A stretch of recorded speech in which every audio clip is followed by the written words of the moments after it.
In the heart of 1980s Nigeria, a name echoed with both fear and fascination: Lawrence Nomanyagbon Anini, infamously dubbed the Law.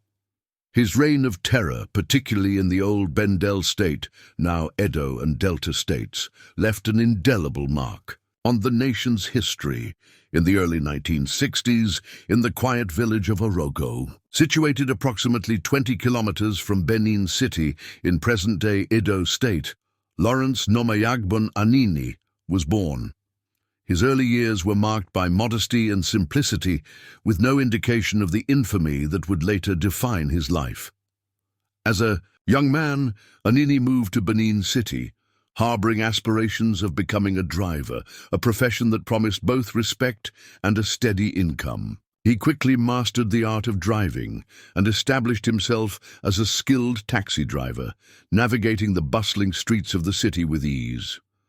Anini's proficiency behind the wheel and his assertive demeanor earned him a formidable reputation. Within the motor park community, he became known for his ability to mediate disputes among drivers and touts, often imposing order where chaos reigned.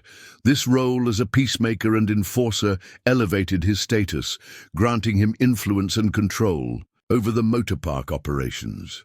However, Anini's ambitions extended beyond the confines of the motor parks. His interactions with various elements of the city's underworld introduced him to the lucrative, albeit dangerous, world of crime.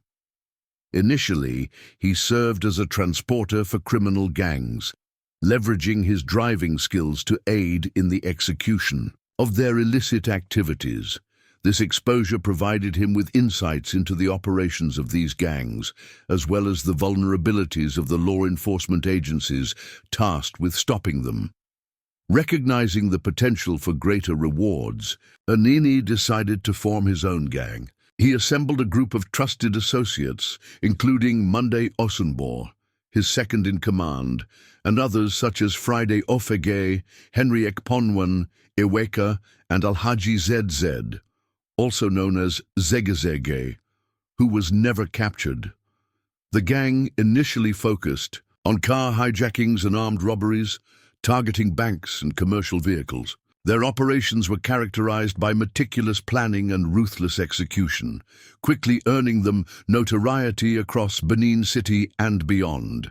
Anini's gang was not only feared for their criminal exploits, but also for their ability to evade capture. This elusiveness was partly attributed to their connections within the police force. Notably, Deputy Superintendent of Police, DSP, George Yamu, was implicated in providing the gang with critical information and logistical support, including weapons and intelligence on police movements. This collusion allowed Anini's gang to operate with a sense of impunity, further emboldening their activities. The gang's reign of terror escalated in 1986 following a perceived betrayal by their police collaborators. 2 members of Anini's gang were arrested and prosecuted, despite an alleged agreement with the police to protect them.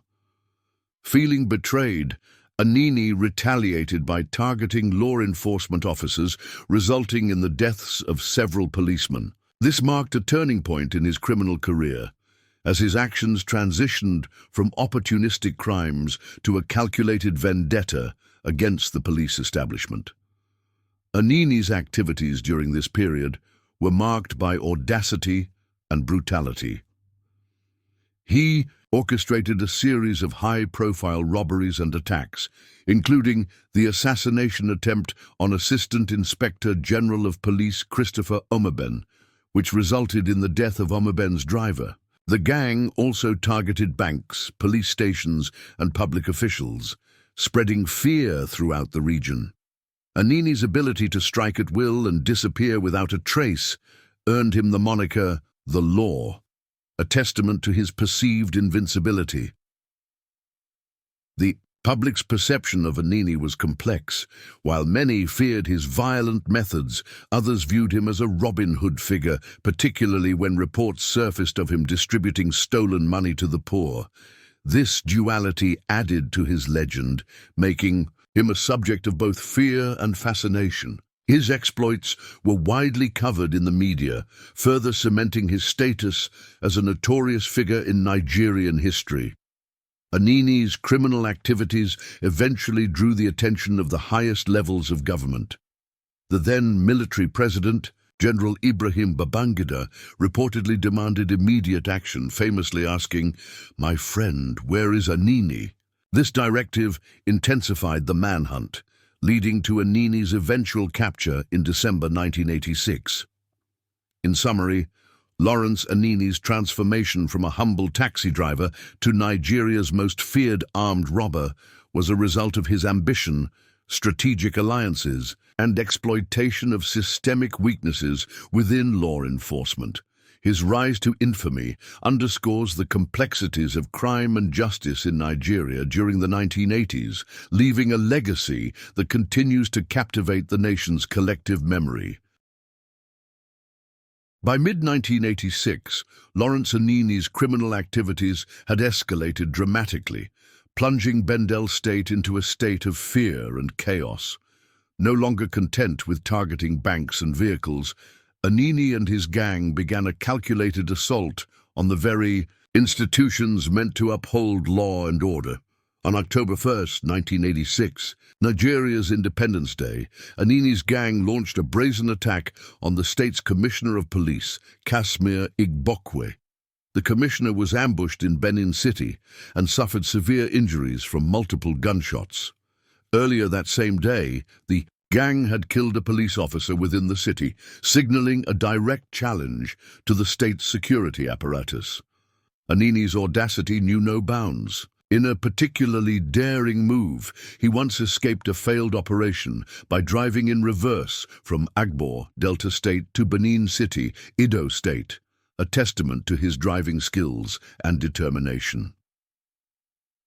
Beyond his violent exploits, Anini cultivated a complex public image. He was known to distribute stolen money to locals, especially in markets, earning him a Robin Hood reputation among some residents.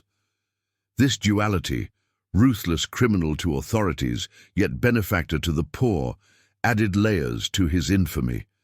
Anini's reign of terror, characterized by bold attacks and a defiant stance against law enforcement, left an indelible mark on Nigeria's history. His actions not only challenged the state's authority, but also exposed vulnerabilities within the nation's security framework. The turning point came when Anini's relationship with corrupt police officers soured. After two of his gang members were prosecuted despite a supposed agreement with the police, Anini retaliated by targeting law enforcement. This escalation prompted the military leader, General Ibrahim Babangida, to demand Anini's capture, famously asking, "My friend, where is Anini?" On December 3, 1986, Anini was finally apprehended in Benin City. During the arrest, he was shot in the leg, which later required amputation. Confined to a wheelchair, Anini stood trial and was sentenced to death. He was executed by firing squad on March 29, 1987, bringing an end to his reign of terror. The saga of Lawrence Nomanyagbon Anini, infamously dubbed the Law, remains one of the most chilling chapters in Nigeria's criminal history. His reign of terror in the mid-1980s not only disrupted the socio-political fabric of Benin State, now Edo and Delta states, but also left an indelible mark on the nation's collective consciousness.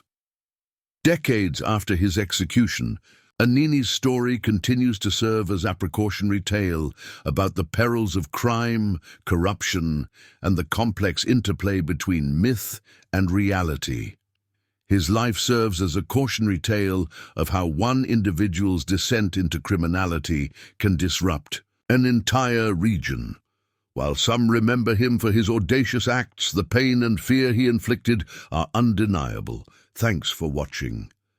For more of this kind of story, please like, comment, and subscribe to stay updated. Gracias. Udo.